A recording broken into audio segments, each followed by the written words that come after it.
Hello students, welcome back to my YouTube channel focus study. पिछले class में हमने cell को पढ़ा था। सेल क्या है, सेल की खोज किसने की थी एंड सेल थ्योरी एंड कुछ एग्जाम ओरिएंटेड पॉइंट्स को कवर किया था।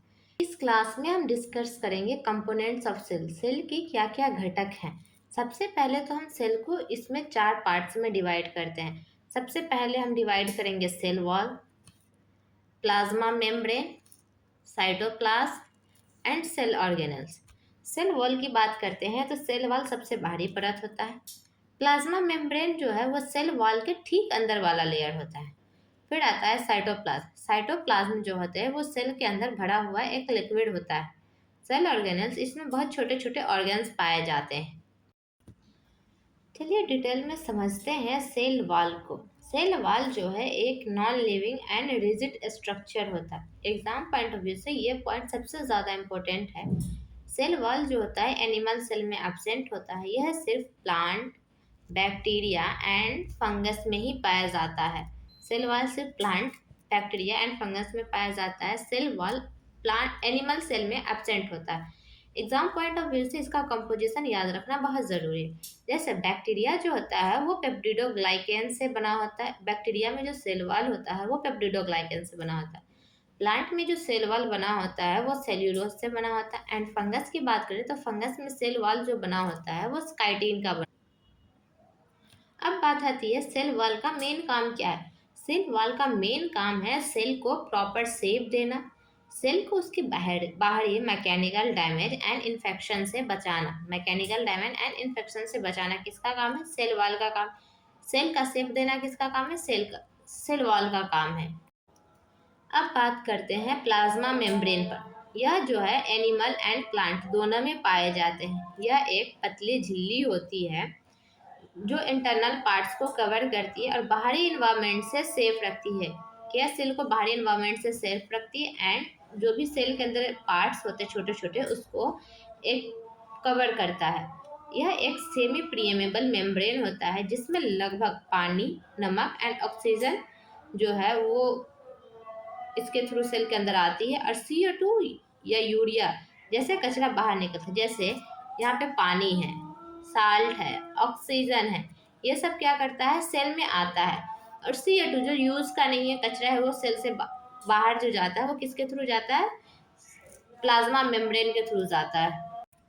अगर हम इसकी कंपोजिशन की बात करें तो यह मेनली फैट और प्रोटीन से बना होता है जिसमें लगभग 58% प्रोटीन होता है, 40% फैट होता है एंड 2% कार्बोहाइड्रेट्स होते हैं। एग्जाम पॉइंट ऑफ व्यू से एक पॉइंट या फैक्ट नोट कीजिएगा। इंसान के अंदर जो RBC होता है उसकी मेम्ब्रेन में लगभग 52% प्रोटीन होता है एंड 40% लिपिड होता है। ये बहुत ज़्यादा इंपॉर्टेंट है, ये पॉइंट को याद रखिएगा। RBC में 52% प्रोटीन एंड 40% लिपिड्स पाए जाते हैं। नेक्स्ट है साइटोप्लाज्म मीन्स कोशिका द्रव।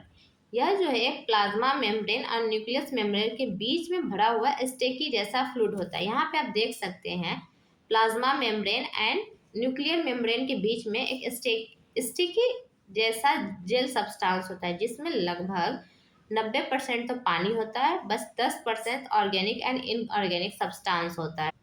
सेल की ज़्यादातर एक्टिविटीज इसी फ्लूइड के अंदर होती है। दोस्तों GS पेपर के लिए एक ट्रिकी क्वेश्चन अक्सर एग्जाम में वायरस के बारे में आते हैं। याद रखिए वायरस में कोई भी मेम्ब्रेन नहीं पाया जाता है, इसीलिए जब तक वो किसी लिविंग बॉडी के बाहर होते हैं उनमें जीवन की कोई विशेषता नहीं होती है, वो एक डेड बिहेव करते हैं।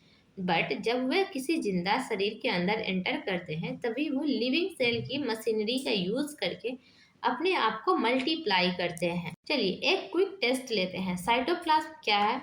नाभिक के अंदर का एक तरल भाग ऑप्शन है। ऑप्शन बी नाभिक के बाहर और प्लाज्मा झिल्ली के अंदर एक जेली जैसा पदार्थ। इसका आंसर आप कमेंट बॉक्स में दीजिएगा। इस सेल के साइटोप्लाज्मा के अंदर बहुत सारे छोटे छोटे हिस्से तैरते हैं जिसे हम सेल ऑर्गेनेल्स कहते हैं। इनमें शामिल है nucleus, mitochondria, vacuoles, lysosome, Golgi apparatus and endoplasmic reticulum. ये सारे सेल ऑर्गेनेल्स हैं जिससे हम अब डिस्कस करेंगे। अब बात करते हैं सेल के मुख्य हिस्से न्यूक्लियस यानी कि कोशिका नाभिक के बारे में। यह एक डबल मेम्ब्रेन स्ट्रक्चर होता है। यहाँ पे आप देख सकते हैं एक आउटर लेयर होता है, एक इनर लेयर होता है। इसके अंदर हेरिडिटी इंफॉर्मेशन स्टोर होता है। इसके अंदर क्या होता है, डीएनए स्टोर होता है। क्या, डीएनए स्टोर होता है। न्यूक्लियस बेसिकली सेल का ब्रेन होता है जो सेल को कंट्रोल करता है।